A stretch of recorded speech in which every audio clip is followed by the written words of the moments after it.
Hello everyone, good morning. तर कशा आहात सगळे? तर मी किचनमध्ये आलेली आहे. टेबलचं काम होतं तर टेबल घेऊन, आणि आत्ता चालू आहे हे बघा. इकडे टाकलेलं आहे. आता आज पॅनमध्येच टाकलेलं आहे. हे नेहमी कुकरमध्ये टाकते.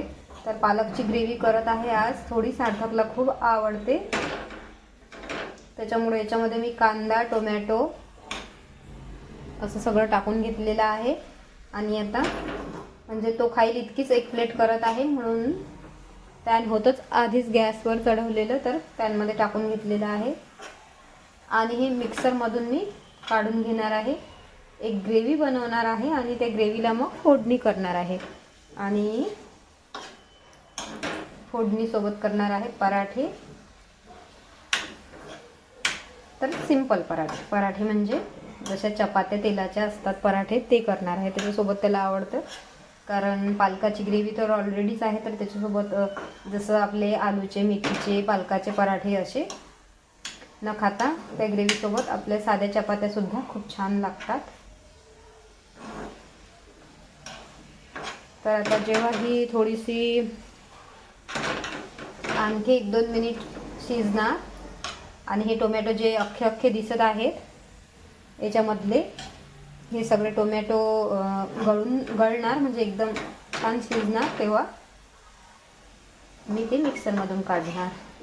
तर आणखी 1-2 मिनिट आता मी याला छान होऊ देते. आणि इथे गॅसच्या वट्यावर काढून ठेवलेलं आहे सगळं, जे पालक हे झालेले होते पत्ते थोडे.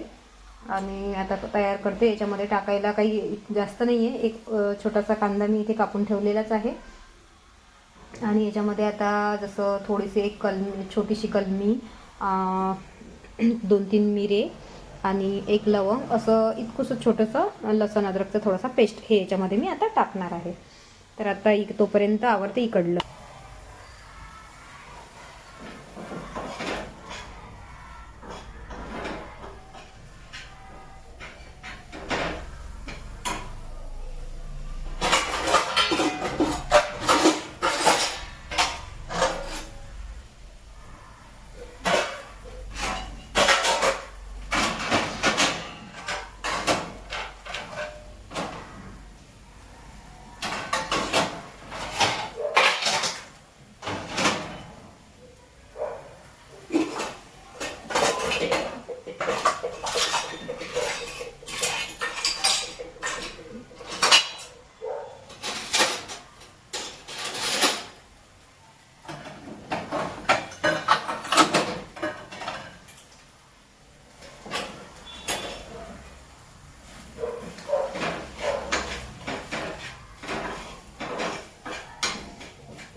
तर सगळा फ्रीज केला आहे मी खाली. आता याच्यात नवीन भाजीपाला जाणार सगळं, आणि केकचं सामान, कारण आता केक क्लास आहे तर मी तेव्हा सगळं खाली ठेवते.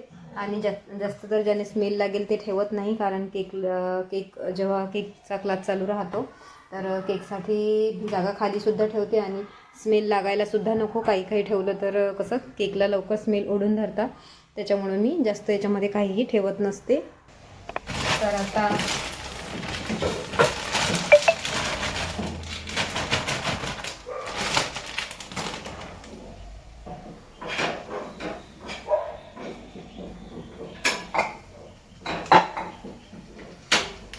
जे उरलेलं पालक आहे ते मी शेंगा, आणि हे वालाच्या शेंगा आहेत, वालाच्या चपट्या शेंगा, त्याला चपटा वाल म्हणतात बघा, अशा खूप छान आहे. त्याची सुद्धा भाजी खूप छान होते.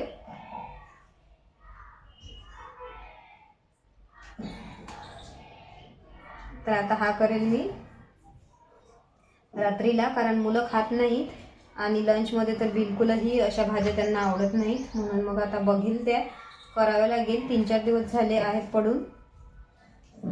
मला आवडतं, पण घरात कोणाला आवडत नाही, त्याच्यामुळं एकटीसाठी काही कुठलीही भाजी एकटीसाठी करणं म्हटलं म्हणजे फार अवघडच वाटतं की एकटीसाठी स्पेशल ते भाजी करा. जे सगळं मुलं वगैरे खात असले तर जमतं, नाही तर मग 2-3 भाज्या तर कराव्याच लागतात. कारण मुलगी जे खाते ते मुलगासुद्धा खात नाही आणि नवऱ्यालासुद्धा वेगळं पाहिजे. असं 3-4ही जणांना वेगवेगळं. कधीतरीच असं होतं की एकसारखी भाजी कोणाला आवडते, 2 तर कराव्याच लागतात. तर आता जे चांगलं पालक आहे ते थोडं मी बाजूला साईडला ठेवलं आहे आणि थोडे पिवळसर पत्ते झाले आहेत, जे मी बिलकुलही ठेवत नाही, म्हणजे वापरत नाही. तर आता हे थोडे पिवळसर झालेले पत्ते टाकून देते. टेस्टलेस वाटतात खायला सुद्धा, थोडे जरीही झाले असले तर. तर आता हे चांगले पत्ते आणि शेंगा फक्त मी निवडून ठेवलेले आहेत.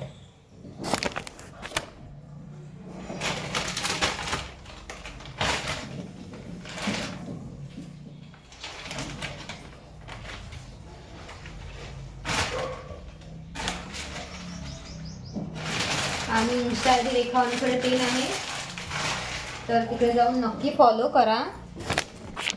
व्हिडिओ आवडेल तर व्हिडिओला लाईक करायला विसरू नका. आणि कोथिंबीर मी अशी पेपरमध्ये धुवून स्वच्छ करून अशी ठेवत असते, तर चांगली 4-5 दिवस ती हिरवीगार राहते. तर आता मी थोडी कट करत आहे, जी ग्रेव्ही बनवत आहे त्याच्यामध्ये टाकायला, आणि परत असं ठेवून देत असते, तर 4-5 दिवस तर छान हिरवीगार राहते. सॉरी, महत्त्वाचा फोन आला होता. आता मी तुमच्याबरोबर जे शेअर करणार होते ते करू शकले नाही. तर चला मग भेटूया उद्याच्या ब्लॉगमध्ये. बाय.